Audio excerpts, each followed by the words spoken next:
John, so I know that with the Guardians films specifically, they're kind of known for their needle drops in a lot of the songs that James Gunn will handpick to toss in that soundtrack. I'm curious, what's it like making a score for a film like that, where the audience coming in, they're thinking of like the classic songs they're going to hear, but of course you're filling in all of those emotional moments in between that. Does that kind of affect your approach, or is it not really a factor for you? No, it does affect things because you're always conscious that you have to integrate the score as seamlessly as you can because to an audience, I mean, as soon as the movie starts and the moment it ends, it's one musical experience to them. They're not. No one is trying to go, oh, is this a song? Is this a score? So as a composer, when you're working with a very deliberately chosen songs, then you have to be conscious, and you have to make the most of those opportunities. I know some composers don't like working around songs. I actually love doing that. It was the same with Guy Ritchie and Danny Boyle too. When you know the songs that you're going to work with, it's actually fun. You kind of work your way around it. And with James, the songs are there from the script. I mean, he writes the scripts with these songs in mind, and so you know that they're not going to change. And if you know you've got a great track coming up, then you make sure as a composer that you don't take any of the thunder away from that track. So you make sure you're not doing any rhythms that could be faster than the tempo of the track. Preferably no rhythms, so that when the track comes in, it pops, and you make sure that you're in the right key delivering into the track and the same coming out of the track. So, I've just got used to doing it. I don't really think about it anymore, but you do have to consider what you're coming out of and what you're going into just dynamically so it doesn't feel schizophrenic, So yeah, it does affect your approach, but I kind of enjoy working around songs. Now, to elaborate more on that, John, like sometimes I know when you're not working on a huge movie like Guardians, the rights can be up in the air. Do you still have to score the in between segments or write music for those segments in case the music rights fall through or the licensing falls through? No, I've never had to do that. I just assume if James has written it into the script, then that'll be the songs that end up in the movie. And if something changed, he would tell me. And I would have enough time to work around that anyway. So yeah, I mean, it's never a worry that the songs are all going to change. And so I know you came into Guardians 3 finishing this trilogy, but this is your first film in the series. You didn't score the first two films. Did you kind of feel the need to like have some continuity with the themes of those old soundtracks? Did you go back and listen to them, or did you just come in wanting to do something completely your own with Volume 3? We knew, from the get-go that you've got to have the connective tissue. And I mean, to be honest with you, I loved the first two scores. I know Tyler Bates. I've known Tyler for 10 years. And it was kind of an honor to be able to take some of his themes and rework them into this film. There was never a question of, oh, it's all going to be me. Just as a fan. I mean, if I'd never scored the third movie as a fan, if I'd gone in to see the third movie and there'd been none of the, nothing of the original themes, I'd have been disappointed. So, the trick was just finding the right balance. I mean, the difference between this film and the first two is this one's clearly a lot darker and it had a different tone. So the trick was just finding the balance and finding the moments where the original themes would work at their best. And I think we did that. I think that when we did suddenly blast out the original theme, we made sure that it was in moments where it would have the greatest effect. And re-recording that stuff, I mean, again, Tyler's a friend of mine, so I treated those cues as if they were my own, and we just tried to get the best that we could out of every scene. And it wasn't weird at all. It was this is normal, and we all want to hear those themes sometimes. We just found the right moments, and then I just tried to make them work as well as they could. What are some of the interesting workflows? How do they differ? Like when you're doing something for like 28 Days Later, for example, it's still a feature film, but it's a much lower budget than an MCU movie. Like, what does it change the way you have to work, like from a processing standpoint, from an approval standpoint, or from a creative standpoint, when you have this huge multi-million-dollar movie compared to something much smaller, but still a feature film? Well, Yeah, of course it's different. In terms of the logistics and the overall managing of the score, yeah, it's very different because it's just such a bigger scale, and you're dealing with a lot more people in terms of the production. Because you have music editors, you have executive producers, you have music producers, you have all this other kind of stuff. And you're accountable to everybody. And there's none of that. When I did 28 Days Later, it was just me and Danny, I didn't even have to speak to a producer. But obviously, a film of this scale, and the same with Suicide Squad, it's obviously all, it's all blown up, and it's a much bigger, more people to deal with, 1,000 times more emails of a morning, more meetings, that's to be expected.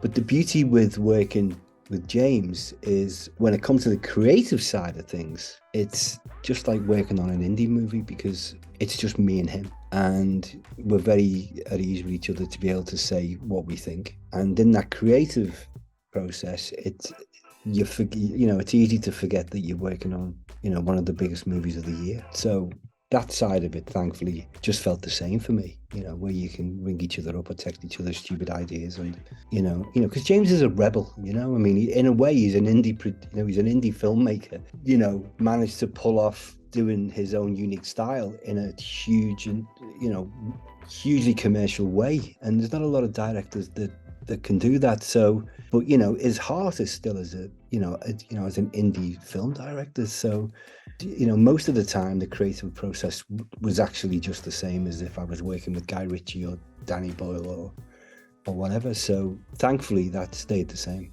I know, speak of James Gunn, you guys have worked together a bunch these last handful of years. You did a Suicide Squad, and then you worked on a Peacemaker with him. Could you talk about how that collaboration between you two came to be? And also, has he talked to you about doing any of his feature films? I know they've got a lot going on over in DC now. I mean, well, Peacemaker was actually Clint Mansell. I did some bits on that early on, but I couldn't do Peacemaker for some personal reasons, so I had to just step away from that one. But I was very happy that Clint and Kevin Kiner got to do that one. I mean, future stuff. I mean, we've only just finished Guardians. I think I need a break, and I think he's got a lot of. Now he's running DC with Peter. Then I don't expect to be talking about any future stuff with him for a while. So I'm going to leave the guy in peace, and I'm going to take as long as I can off. But we've got a great relationship, and I'm very thankful for that. I mean, John, you've worked your ass off in this industry. There's so much stuff on your resume. I mean, in 2002, you did five feature films. You composed five in that year alone. What was 2002 like for you? Because that seemed insane. God, I think I've sort of blurred it from my memory. I think I remember that being the year that every film that I started moved back, and every film that was supposed to be later moved forward. So it wasn't by design, trust me. It was just but that happens to every composer because dates change and suddenly you find yourself doing all kinds of stuff. I remember finishing, I think, City by the Sea with the De Niro film, and 3 hours later I had to start 28 Days Later. There was just I didn't even have a day off, But I'm not going to moan about that because I was doing the thing I wanted to do more than anything in the world, which was write music on movies. So, but I'm older now, so if I tried to do it now, I'd probably have a heart attack, But yeah, I mean, but all composers go through that. We all kind of throw ourselves and we can't turn anything down, and we do. But again, there comes a point where you have a family and you want to spend time with your family at the end of each project. So it does, you start to have to turn work down just to stay as a human being and not let your family down and your kids. So as soon as the kids were born, that was when everything started slowing down. So thankfully, and there's a certain point when you realize that where you just you make a decision: do I want to make as much money as I can out of this job, or do I want to do the best work that I can out of this job? And for me, it was more important to just do good work that meant something. So, and you can't do that if you're doing 2 or 3 films at the same time. You can't put your heart and soul into all 3 of them. So you have to make a choice. And so I would never do 2 movies now that could overlap. I just wouldn't do it. It's not worth the regret, you know, and the feeling that you didn't put your heart and soul into something. Rather just throw myself at something and then come up for air and reset. And then when I'm ready to go again, then I'll do another movie. You know, I'm too old to do all that stuff again. Yeah, you paid your dues. You paid your dues. Now it's I time do. to the pick We and all choose do stuff. that. Yeah. No, we all go through that, but now thankfully I can just one at a time. I'm a one movie guy these days. Totally fair. Speaking about your career, kind of just the bigger picture of it all, you really worked on every genre, it looks like, from comedy, horror, everything in between. I'm curious if you have a specific genre that you most enjoy composing music for, or maybe one that's particularly challenging for you. Yeah, for sure. I mean, I've always felt more drawn to the darker stuff, I guess, or you know, or the more emotional stuff. And strangely enough, I'd love to do a Life is Beautiful type of movie, you know, the very poetic, hopeful type of European thing. So, you know, I think it's just the stuff in the middle I don't want to do. You know, it's the very hardcore stuff I'm very comfortable with, and the opposite end of the scale I'm comfortable with. It's just, I think it's just everything in the middle I'd probably be a liability on. And yeah, you know, we all know every composer takes what they can when they start, and that will always mean doing lots of different types of movies. You know, the most challenging for me would be more like, you know, I mean, I did a few romantic comedies. God, I was terrible. The liability, you know, how the hell, you know, like I would get. I mean, what were they thinking? You know, what were they thinking? Those kind of things, I'm just, you know, I would never go near again because it's just not, you know. I think the difference is whenever I had to do something like that, like a romantic comedy or something, you know, I would have to be like, okay, what is a romantic comedy? Was it, you know, I would have to, it would be almost like homework, you know, I would have to be constantly, you know, putting myself in that position as to what it would feel like to be. Whereas if I'm doing something like, you know, like Guardians, which is, you know, I grew up with comics. I love that world. I don't have to think about it, you know, or Suicide Squad or even Lock, Stock and Snatch and stuff, or 28 Days Later. You know, I kind of love those movies anyway. So I don't have to overthink it. It's just, I just get in there and do it. But, you know, everything in the middle, you know, I would have to think about and be a grown up about, and you know, the minute you're second guessing, I think you never do your best stuff. So yeah, it's all that middle stuff. I'm probably don't ever hide before, you know. Now, John, like I always like this in career stories, especially in Hollywood. Was there a certain moment or year you remember where like you did a score, and then that's when you really started to take off? The point where you're, you know what I'm talking about, the point where you're turning down work because so many people want to work with you. Like, what was that movie or year for you specifically? So I'd done Lock, Stock and That was a Snatch. big movie. That it came out Yeah. like that hit really hard when it started to get to video and stuff. I remember everyone talking about it. Yeah, I mean, Lock, Stock was important because it was it actually was the very first time where I tried to do something from the gut, you know, in terms of the style of the score and you know, lo-fi and all the music and all that kind of stuff. I felt like, you know, what do I want to do on this score rather than worrying about what the director wants. Like, Lock, Stock was the first movie, and then it just sort of coincidentally happened to be the one that broke. And then a couple of years later, I did 28 Days Later, where I really got to do the score that I wanted. And again, experimenting with like having very lo-fi, compressed and strange sound and stuff. And you know, and to do a genre film like that in a way that I really wanted to do, which you know, had not really happened before, you know, in the sense of, you know, I mean, not that I think of 28 Days Later as being a zombie film. You know, I always thought it more of a road movie, an apocalyptic road movie. But I knew it fell into that genre broadly as like the whole zombie thing. But, you know, instead of, you know, having big scary music every time there was violence and then no music for the, you know, the quiet bits in the middle on a zombie film, I kind of did it the opposite way around. So I left a lot of the violence in 28 Days Later with no music. And then I scored all the other sections to make it feel more of a sort of prosaic score. And I thought, I'm either I've either really pulled something off here or I've destroyed the movie. And I was never sure. But Danny Boyle, again, another brave director, was like, no, you're onto something here. This is how we're going to do this, you know? So it was almost like it was almost like an inversion of what a zombie score should be. It was putting the music in all the other places, and it worked. And that was I think that was the moment for me. I thought, okay, maybe I'm not an idiot after all, and maybe I've got a way of doing things that might mean something, at least to indie directors, you know, because I wasn't interested in doing big movies at that point. You know, I was an indie kid. I just wanted to do the sort of edgy, cool stuff that, you know, cost no money to make. But that was a big confidence thing for me, because it was a big wake up call, in that it was like, well, if you can do things in a different way, then maybe that's what your path is, to not try to be Hans Zimmer or try to be Danny Elfman or John Williams. Is maybe your path is kind of coming at things a bit differently and doing it a bit differently. And that also tied in with the first bit of kind of recognition in America. And then that was the point where, you know, people started asking me to do stuff. But again, I mean, they were only asking me to do more zombie movies and you don't want to gangster movies, you know.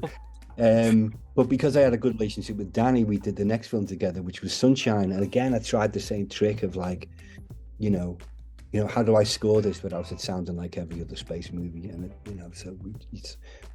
so I kind of found my own path, you know, and tried to make it work. So yeah, I mean, probably 28 Days Later was the movie where, you know, things started to change. I know earlier you mentioned that you liked the comic book stuff and that you were a fan of the Guardians films before you came in to compose for them. I wonder, was that an emotional process for you composing for 3? Because I saw it last weekend. That is a very emotionally taxing film. Got some heart-wrenching moments. I can only imagine what it's like watching that and having to create and put music to it. Or were you able to kind of just take yourself outside of that while doing your work? No, I can never take myself outside of it. I know some guy, you know, I've got composer friends, and I'm amazed at how level-headed they are and how professionally they can do their job. But I've never been able to do that. So, you know, it's kind of all or nothing with me, and I end up being a mess by the end of it, you know, because it is, for me, it's an emotional roller coaster. I mean, I was crying reading the script. The script is possibly even sadder than the movie. So, you know, I can never take myself out of it, but I don't mind that, because I think if you're going to really write from the heart, then you have to relate to what is happening on the page or on the screen. And, you know, I just feel like when you do that, you know, it's like, what would I feel like if I was in that position, or what would it feel like if that happened? You know, when you open that door, then you have a much deeper well to draw from musically, because you're dealing with big raw emotions then, rather than just going, oh, this is a sad scene, let's write some sad music. You know, I mean, I don't have that skill, to be honest. You know, I kind of have to peel the scab off and see what comes out, and then so, you know, taking myself out of it wouldn't really help me. It's, you know, I'm better just living it, you know, just seeing what happens. So, but yeah, I mean, it's a very emotionally dynamic movie for sure. But yeah, I suffered along with everybody working on it. But that's good. That's okay. John, to know, I mean, the Hollywood industry is a very interesting beast in general, in terms of like, you know, yeah, film and television is a very interesting business to be in. If you could give one piece of advice to an 18-year-old, someone in high school, like who wants to be a composer, what would that advice be? Well, there's 2 things, and it's been the same 2 things for a long, long time for me. One would be to try to be unique, to try to be your own thing. Don't try to sound like Hans or Danny or John Williams or Ennio Morricone. You know, take everything you can from those guys, but as early as possible, try to find your own sound. Try to be your own thing. Just try to be the best version of yourself. Because, you know, What's the point of trying to sound like be another Hans Zimmer? We've already got Hans Zimmer, and the last time I saw him, he looked very well, healthy, and Hans isn't going anywhere. You know, this guy's got another 40 movies in him. So what's the point when don't never put yourself up as somebody that can do Hans Zimmer while the guy himself is still knocking it out the park. You're not going to get anywhere doing that. You've got to really put yourself out as being your own thing. And I wish I'd realized that earlier. Again, it was only around 28 days later that I sort of went, oh, maybe that's the way to do it. What if I try and sound like me? So that's the first advice. The second advice is simple, but it's so important, and it sticks in my head because whenever I do like a talk or a lecture or something, the same questions keep coming up, and people say, what's the secret to writing to picture? What's the way? How do you start writing to picture? And it's all writing to picture. You don't write to picture. Never write to picture. You write to story. Because when you're writing to picture, all you're going to do is work to something two-dimensional that's in front of your eyes that the audience are going to see as well. When you write a story, everything opens out, everything becomes bigger. You're dealing with themes of, the themes of the story. You're dealing with all the internal emotions. You're dealing with the external kind of director's little, point of view on something. You're dealing with much bigger universal issues when you write the story. So, that is a critical one, is never think that you write a picture. You don't, you write the story, and that's where you will find, the deepest wells to draw from, and that will direct you, because writing to picture, you just end up, compromising yourself. It's like, oh, the cut stop there, something comes into screen there. It's like the minute you go that way, you're lost. Always write a story, and the less that you look up and the more you look down, the better, because the picture kind of distracts you from a bit. So that's, for me, that's always been the two things I wish somebody would have told me earlier, but they didn't.